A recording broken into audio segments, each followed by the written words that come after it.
If that doesn't give us the Holy Spirit, I don't know what will.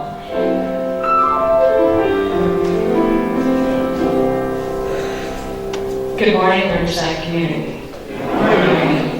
I was here yesterday, and Enrique, who's part of one of the 12-step groups that run our facility, was here, and it was like Santa Claus had come. He pulled up his sleigh right out on Ridge Road, and he had a whole big van full of toys.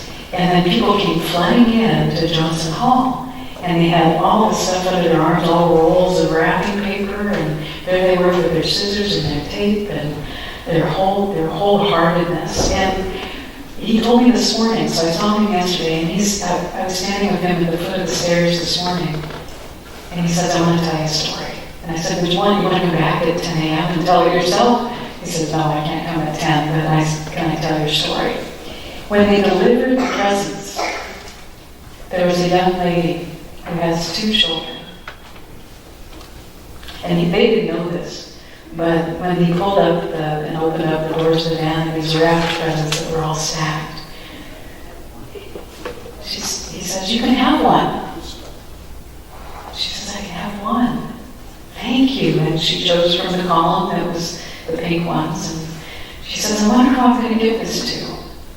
Because I have 2 kids. I have a 7-year-old and a 9-year-old. And he says, "Well, you can have more than one." She says, "I can have more than one. Choose 2 from this column for the 7-year-old. Choose 2 from this column for the 9-year-old. Well, it's powerful. I'm just teary-eyed thinking about. And she didn't know what she was going to give her kids for Christmas. And it was just their generosity of spirit, them coming together, and they do this in different cities too. But she was willing to give the one away. It's amazing to me. She was willing to give it away. So that circulation continues. She was present to that place of this giving season, this season of light and lightness. So I feel a little bit more lighthearted, knowing that here we are, we have this beautiful place, and that we're truly making a positive difference. I was at Pat and Bob Frommer's for the Gourmets for God, that Christmas extravaganza, and I think I'm still full from Friday night. It was wonderful, delicious. And they had an ornament exchange. If you bring an ornament, you can exchange or you take away and have another ornament. And I like mine so much, I wanted to take it back. It's like when I go to Goodwill, I have to be careful to not select the clothes that I've donated already. Someone said I should go to AA, Apparel's Anonymous. Came over to help me sort out some stuff. So it was pretty extravagant. So here we celebrate all faith traditions. And some of us grew up with kind of a mean and judging God. It could be that we thought there was some, like Santa Claus taking a list kind of thing, and maybe not even checking it twice. But what we teach here is that there's an indwelling presence, and that we can continue to have a personal relationship with this indwelling presence. So not only did that van pull up with presents, which were a demonstration of the love, of the service, of the generosity of spirit that this group of people had yesterday, but there's that experience of that knowingness of that intimate presence, that infinite, that innermost, that intimate connection with spirit. And Hafez, who is a Sufi poet and a mystic, I like to hang out with the mystics and bring oneness into my life. The experience at the foot of the stairs, the experience of the sleigh pulling up, it's all a beautiful experience of that lightness of oneness. Hafez says about the connection with spirit. Like 2 lovers who have become lost in a winter blizzard. Maybe that mother felt lost. Maybe she felt alone. And throughout this holiday season, we know we don't need to be alone. That we're always partnered. We have this personal partnership with the indwelling spirit. We also have the partnership here in community. Like 2 lovers who become lost in a winter blizzard and find a cozy, empty hut in the forest. I now huddle everywhere with a friend. God and I have built an immense fire together. We keep each other happy and warm. So if we think about the warmth of our hearts opening up, the Voice of Truth Choir was at a retirement home where one was thanks to Rochelle and Mary, and thanks to Carol Harris and Jimmy Dykes and Maria Dykes, and the Voice of Truth Choir were there opening hearts yesterday. We're out there. We're sharing our love. And I'm looking at everyone who was there yesterday. I'm so grateful. So my soul stirs with something greater. We have that place where we can uplift our hearts and stir our souls, and to know that when we have this sense of an inner eye or an inner warmth of that everything truly is one, that there is oneness, that there is that glorious place where we commune with the one life that unites us. It ignites us and it unites us. So we're united in that sense of the infinity. And I know that there's that oneness. And so there's a master teacher who we're celebrating this season, a master teacher, a way shower, Jesus the Christ, and the Christ being the consciousness is that we're all aware and we have this art of being conscious, as we have this artful place where our hearts are warmed and we extend ourselves of this oneness. He said, okay, spirit is like a mustard seed, it's filled with possibility. And if we didn't get that, he said also, if you don't get that, then, spirit is like a father, and you can change it to whatever gender you want. Spirit is like a father or mother who wanted to make a feast for his son. Or the kingdom of heaven is like the pearl of great price. So we have all these stories and then how we can apply in life. And so what we're doing is we're distilling the mystic teachings that have come from the ages, and we're having fun in our life. So there's that synthesis, there's that place of that indwelling presence that so inspires us to grow. And I was talking with, I have Skype clients, and I was talking with one of them, we'll call him Charles. And Charles says, and he just gone through a separation after a few years. And he said, I had never grieved my previous relationship. So it was almost compounded in this current separation that he was experiencing. He had not grieved the one before it. And so what he got to do is to look at that place that was untouched, or that was pure, that was within him, that he could draw from. And he could draw from that sense of his oneness, and he could draw from the sense of that place of wholeness. And there was that indwelling presence that was really inspiring him to move through not only relationship B, but relationship A, and that he could then get to point C, because he had not come to completion with this. So it was dragging him down. He wasn't able to move in this direction. So he had a new perspective. He had a new perspective that then he could come to some closure with that relationship and then with this one, and make some new promises and requests of himself. He got to inquire and have his souls with a new sense of that spiritual experience. So that's what we're up to. We're moving even closer to spirit today. And I have a story about my uncle Jay, and his wife Bonnie. And Bonnie was losing her hearing a little bit, and she was kind of taking some mental holidays, mental vacations. None of us ever do that, but you know how you have selective hearing sometimes. And so they were cooking dinner, and they'd been married for a long time. And so Jay began to really worry about Bonnie's hearing. And he went to the doctor. He went to her doctor and says, what do I do? I don't think she's hearing a thing. And when the doctor advised him, he said, when she's looking the other way, when about 40 feet apart, just begin to move closer. And so, if she doesn't turn around, but like she's heard you, just move closer, maybe move 30 feet closer. And then go ahead and move 20 feet closer. And then move 10 feet closer. And so finally, Jay says to Bonnie, he says, well, what's for dinner? And she said, Jay, I told you about 4 times already, it's chicken, for God's sake. It's all about perspective. He got to move closer. And so we get to move closer in our perspective of our spiritual life. It's chicken, for heaven's sake. And Ken Wilber has this too. He talks about this in the integral movement. A little bit of physics. I always studied physics in college, but I'm just kidding. In the integral movement, which talks about our wholeness, and there's ways of being and our understanding our relationship of our universe. We have different perspectives as we look at things.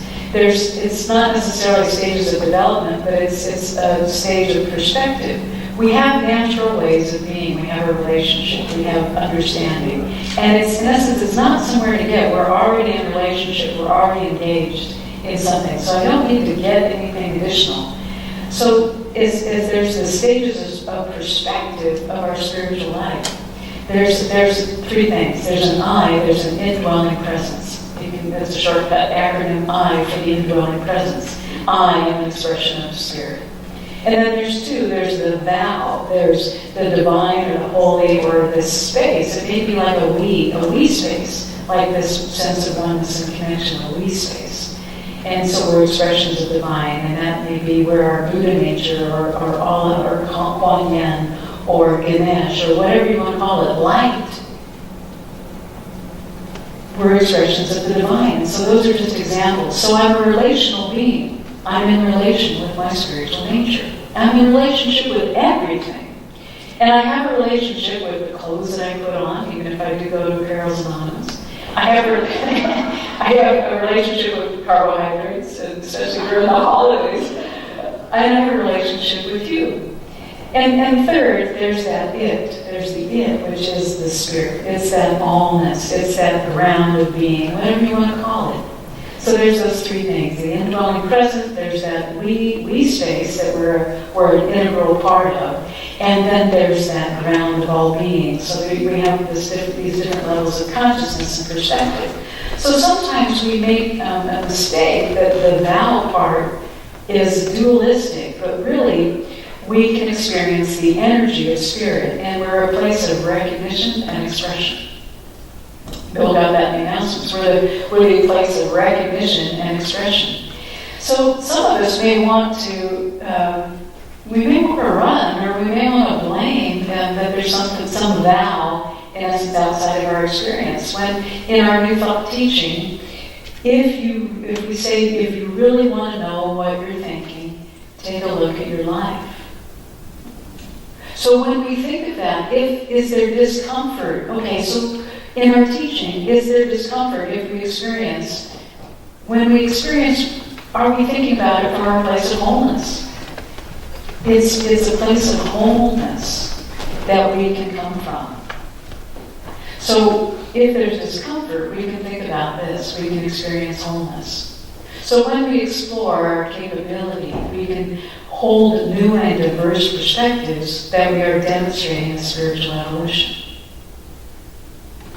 I love what Thomas Merton says. If the you of 5 years ago doesn't consider the you of today a heretic, you're not growing spiritually. We've moved from point A and B and C and on.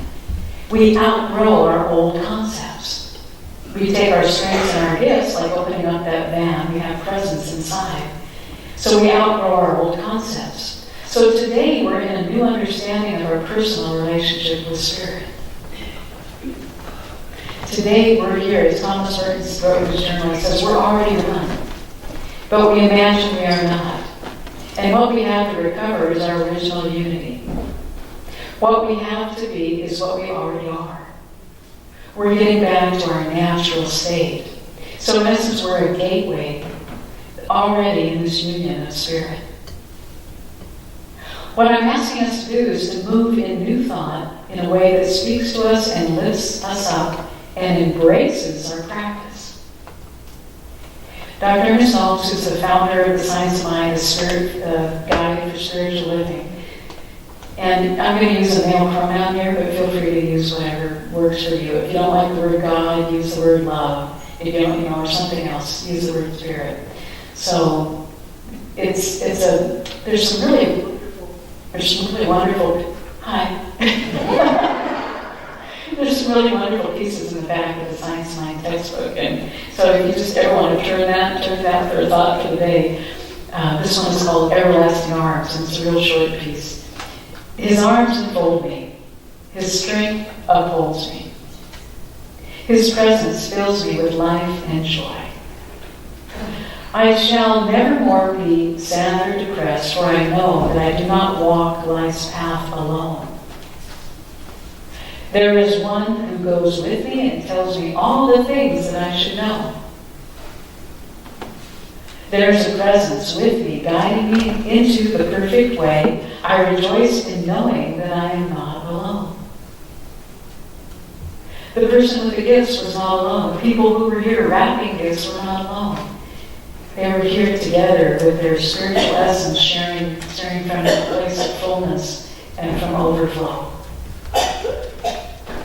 We experience being the love of the Spirit, and it empowers us as we share the devotion of loving, as we share the devotion of love and Spirit.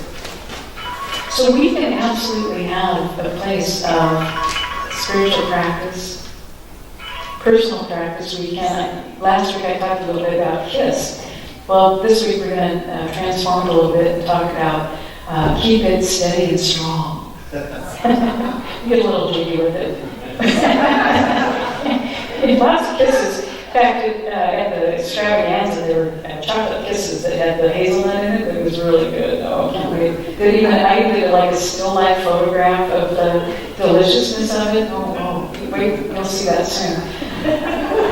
So we can, with our personal practice, with our practice together, with our partner practice, partnering with the divine life, we can keep it steady and strong. And so, steady and strong, that knowingness of our oneness, that steady and strong, all the prayers, all the meditation, all the affirmation, all the reaching out, that they're one of the reasons people were here yesterday is that they're not so identified and isolated into themselves, but that, yes, they get out of themselves and feel that connection, and then bring it home, and to know that they're supported. So steady and strong efforts produce a corresponding yield. It's like that return on investment. And consistency of practice equals consistency of results.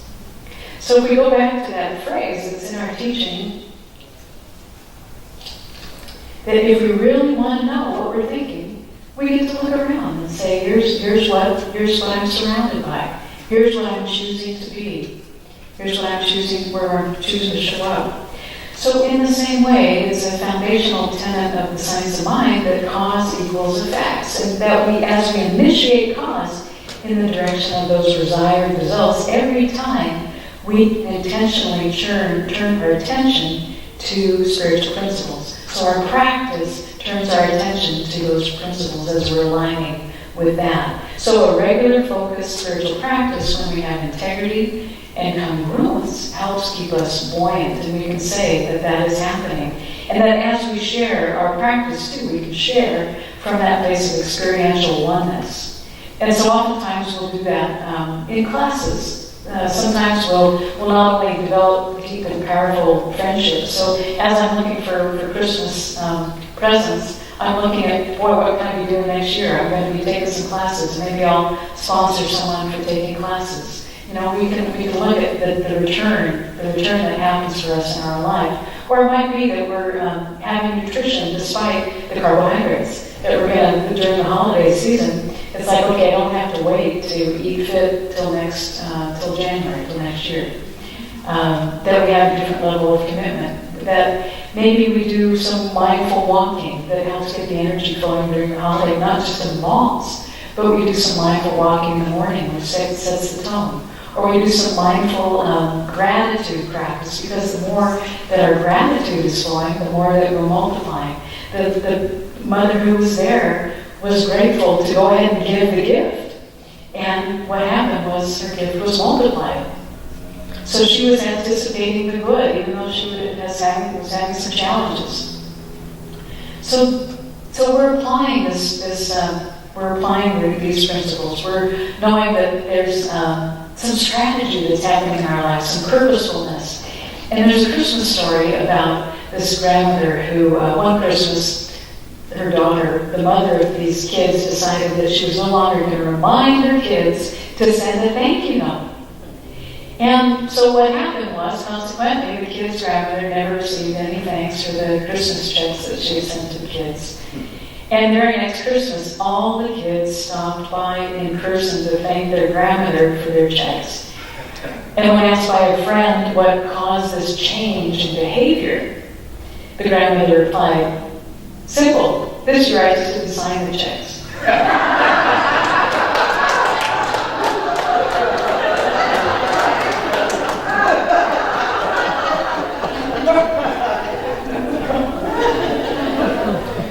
So please join me in some affirmations. You ready? I am certain. I am certain. I anticipate and receive. I anticipate and receive. Standing in awakened consciousness. Standing in awakened consciousness. Only good goes from me. Only good goes from me. And only good comes to me. And only good comes to me. And so it is. And so it is. So, you know that song, "Do You See What I See?" As we look through the eyes of Spirit and have that personal experience of the divine, it's much like when I was traveling one time and I fell into the grass. There was in a circle of people, and I just gently fell into the grass and had this amazing experience of my heart being connected with something larger, and that the universe just opened up.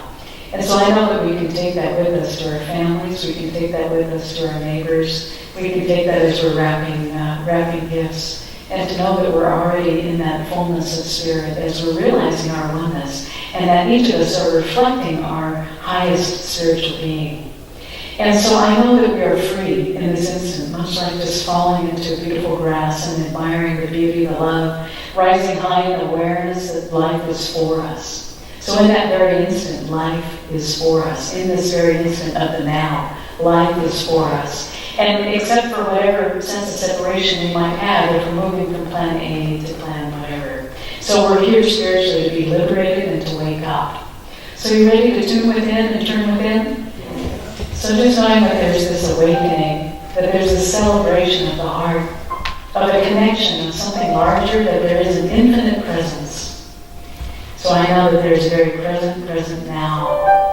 And that as looking in this life, this very true essence, the divine nature, it is filled and overflowing with a peacefulness which resides, and as I abide in this peacefulness, there is that which abides in me. So I know this unified field and this integral movement of Spirit. It is joy-filled, it is connected, it is overflowing and reaching out from this place of inner knowingness. My soul is stirred to the highest and greatest, knowing the divine order is in my life, and that there is that which rises up in an awakening power and presence, with light, with love, knowing that it is the animating and activating presence. It is that which is cultivated in my life, and I can't stop but just feel that which is revealing itself as the true nature. Just can't stop that feeling that all is well, and that all is good, and that good comes to me, because that is that which is in circulation already. So being in this feeling nature, I know that everything I think, say, and do is filled with light and love, knowing that there's health and well-being and prosperizing good. So there's glad tidings, there's tidings of joy, and that there are so many beautiful seasons greetings. And I'm grateful for this very moment, this instant, and knowing that it just spills over and pervades this beauty in my life. And I release, I let be and set free, and so it is. Amen.